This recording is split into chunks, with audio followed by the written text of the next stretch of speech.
오늘은 창업 비즈니스 분야에서 가장 유명한 유튜버 장사 권프로님 모셨습니다. 안녕하세요, 대표님. 반갑습니다. 네, 요즘에 자영업 너무 힘들잖아요. 권프로님께서 내신 책을 보니까요, 장사의 성패는 시작 전에 결정된다라고 말씀을 하시더라고요. 이 얘기가 제가 너무 와 닿아가지고요, 권프로님 모시고 창업 시작 전에 뭘 준비하면 좋을지 거기에 대해서 좀 여쭤보려고 모셨습니다. 우선 우리가 왜 이렇게 망하는 가게들이 좀 많은지 거기에 대해서 한번 여쭤보고 싶거든요. 사실은 8년 전에 과거로 돌아가면 저도 그렇게 해서 망할 뻔 했다시피 했거든요. 그게 이제 준비되지 않은 장사를 하기 때문이라고 다들 이제 얘기들을 하는데, 어떻게 궁극적으로 보면은 경쟁률이 너무 많이 올라가 있는 상태에서 이제 뛰어드는 그런 시국이기 때문에 어쩔 수 없이 많이 망하는 건데, 사실 경쟁률이 좀 높다라는 건 진입장벽이 굉장히 낮은 카테고리라는 거죠. 식당을 365일 우리가 경험을 하게 되는 거잖아요. 쉬워 보이고, 또 나는 식당을 하면 이렇게는 안 할 텐데 라는 생각이 좀 지배적인 어떤 일반 손님들도 많다 보니까 저거는 내가 하면 저렇게 좀 안 하고 잘할 수 있을 것 같은데, 이런 생각들이 좀 팽배해져 있어서 좀 더 좀 쉽게 빨리 망하는 게 아닐까라는 그런 기본적인 어떤 생각들을 좀 가지고 있긴 합니다. 그래서 이제 이번 책에서도 좀 쉽게 시작하지 말고 철저하게 준비를 시작해서 하셔라라는 의미로 이제 내용들을 많이 채워 넣으셨잖아요. 그러니까 우리가 기본적으로 좀 장사를 시작해서 성공이다라고 얘기하려고 그러면 좀 얼마 정도는 그래도 벌어야 이게 성공했다라고 얘기할 수 있을까요? 국세청 통계 기준으로 보면은 일반 자영업자분들이 200만 원 이하의 벌이가 거의 80%가 넘거든요. 제 주변에 그러니까 저랑 교류를 하고 계시는 분들은 사실 거의 상위 10%이다 보니까 소득의 격차가 엄청 심한 거예요. 그래서 저는 처음에 이제 진입을 하실 때 저는 그 기대치를 한 300만 원에서 500만 원 사이로 봅니다. 단일 매장 하나를 운영을 하고 있고 투자금이 한 1억 내외이라면 매월 500만 원씩 그래도 한 3년 정도 번다면은 성공한 자영업이라고 저는 생각을 하는 거죠. 최소 월 500 이상 벌려 그러면 어떻게 준비를 해야 되나, 거기에 대해서 이제 좀 파헤쳐 보려고 하는 거거든요. 일단 처음에 창업 비용이 우리가 좀 넉넉하지 못한 상태에서 하는 경우가 되게 많잖아요. 그래도 최소한 얼마 정도는 가지고 시작을 해야지 괜찮을까요? 우리나라 어떤 통계 기준으로 보면 1억 미만의 창업도 소자본 창업에 속하거든요.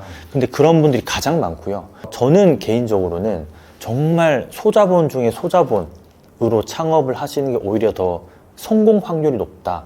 예를 들자면 5천만 원 투자해서 500만 원 벌 수 있을까 생각하는 거랑 1억 투자해서 500만 원 벌 수 있을까 생각하는 거랑 조금 그 괴리감이 있어요. 5천만 원 투자하나 1억 투자하나 사실 5천만 원 차이가 나는 건데, 이게 500만 원을 벌 수 있냐 없냐의 문제는 사실은 이 투자금에 있지는 않거든요. 물론 좋은 상권과 좋은 입지와 좋은 뭐 아웃테리어와 인테리어를 가지고 있고 그렇게 출점을 하게 되면 좀 더 확률은 높아지겠지만, 뭐 5천만 원이라고 해서 그걸 또 못하는 건 아니거든요.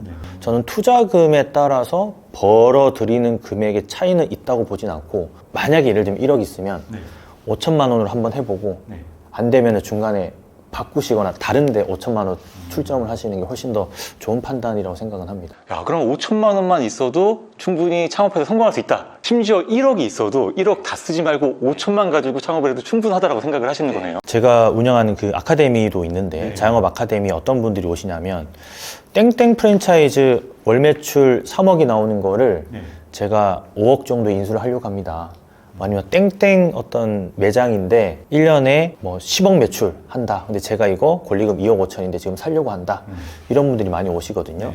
근데 제가 그 매장들 다 보면 어떤 뭐 상권이 좋아서 아이템이 좋아서 장사가 잘 되는 게 아니고요. 그 사장님의 역량에 따라서 매출의 폭이 굉장히 깊은 것들이 훨씬 더 많아요. 역량이 안 된 상황에서 인수를 해가지고 매출이 떨어지면 그거는 본인의 전 재산을 다 털어넣는 건데, 오히려 그것보다는 차근차근 배워서 한다는 생각으로 만약에 2억 5천이면 한 3번에 나눠서 창업을 할 수도 있거든요. 마운드 위에 좀 더 많이 올라가서 방망이를 여러 번 휘둘러서 딱구도 몇 번 쳐보고 스트라이크도 한번 맞아보고 마운드에 내려오더라도 한 번, 두 번 더 올라가면 이 구질을 알게 되거든요. 그러면 그 공도 칠 수 있게 되는 거죠. 뭐 여러 번 마운드에 올라가서 방망이를 좀 많이 휘둘러라 라는 말 좀 드리고 싶어요. 외식 창업은. 프랜차이즈 창업도 좀 적은 돈을 가지고 하는 게 괜찮을까요? 프랜차이즈 브랜드 중에서도 예를 들자면 굉장히 외곽에서 시작돼서 외곽으로만 출점하는 프랜차이즈들이 있어요. 한 대표님도 전국에 한 60개 정도 브랜드를 가지고 계신데 단일 매장에서 매출이 2, 3억씩 나옵니다. 근데 그게 중심 상권에 있는 게 아니라 오히려 더 많이 외곽에 있고 자연을 벗삼아 외식을 하러 오는 가족 단위의 고객이 타겟군인 아이템이거든요. 근데 그런 분들 보면은 절대 시내 중심가로 들어오지 않고 오히려 그 돈으로 지방의 외곽에 이제 망해가는 식당을 인수해서 오히려 매입하셔가지고 리모델링, 대수선 좀 하시고 거기다가 아예 그냥 브랜드 하나를 차려버리시거든요. 근데 그렇게 되면 사실 저는 오히려 더 시내 상권으로 들어오는 것보다 더 낫다라고 판단을 하는 게 시내 상권이나 진짜 A급지에 들어오면 이거는 정말 치고 빠지기 잘해야 되거든요. 그렇죠.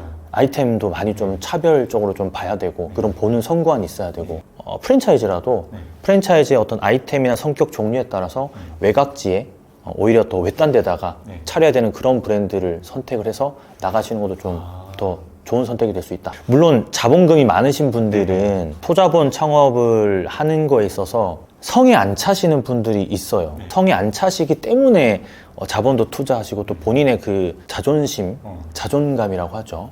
그러니까 그런 것들 때문에 좀 더 멋들어지게 창업을 하려고 하시는 분들이 있거든요. 하나 예를 들어 드리자면 이제 제가 운영하고 있는 그 B2K 브랜딩이라고 브랜딩 해주는 회사가 있는데 월세가 거의 한 1,000만 원이 넘어가는 그런 번화가에서 스테이크 집을 하시던 대표님이 계세요. 근데 그 스테이크 집을 저희한테 리브랜딩을 의뢰를 하셔가지고 감자탕 집으로 바꾼 적이 있습니다.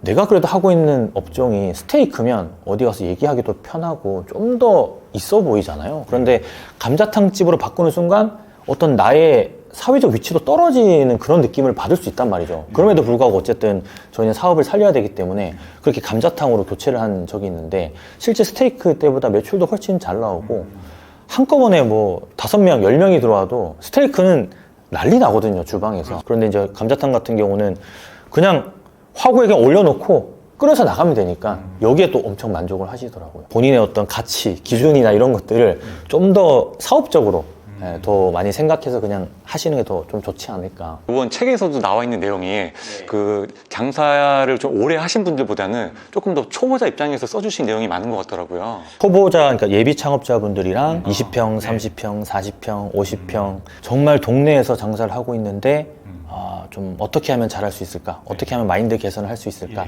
그런 내용들 좀 많이 쓰려고 노력을 했어요.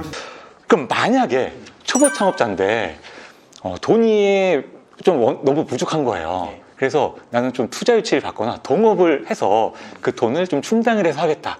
이렇게 접근하는 건 어떻게 생각하세요? 저는 일단 딱 3가지 여쭤봅니다. 어떤 아이템 정하셨는지, 그리고 그 아이템의 어떤 차별점, 이제 USP가 있는지 여쭤보고 본인이 브랜드를 기획을 하셨다면, 그리고 마지막으로 이제 자본금, 뭐 예를 들면 1억이 있는데 이 중에 대출은 뭐 3천이다, 뭐 아니면 4천이다.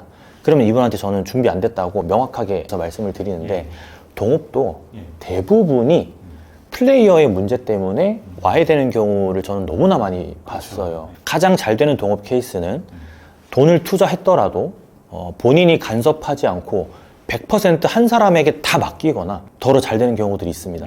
전혀 신경 쓰지 않고 돈 관리도 다 하는데도 불구하고 전혀 신경 쓰지 않고 의심을 하지 않는 거죠. 근데 혼자 일 다 합니다. 나는 돈만 투자했고. 이런 경우는 이분이 마인드 세팅만 잘 돼 있으면 잘 성장하더라고요. 근데 그게 아니라 만약에 예를 들면 정말 소자본이기 때문에 5천만 원 투자했어요. 그래서 프랜차이즈 매장을 하나 오픈했어. 처음에 한두 달 괜찮더라고요. 이 피크 찍을 때가 있잖아요. 피크 찍고 나서 괜찮은데 쭉 떨어지면서 누구는 일찍 퇴근하고 누구는 뭐 주방에서 요리하는데 누구는 서빙하고 이 문제 때문에 옥신각신 안 할 수가 없습니다. 네.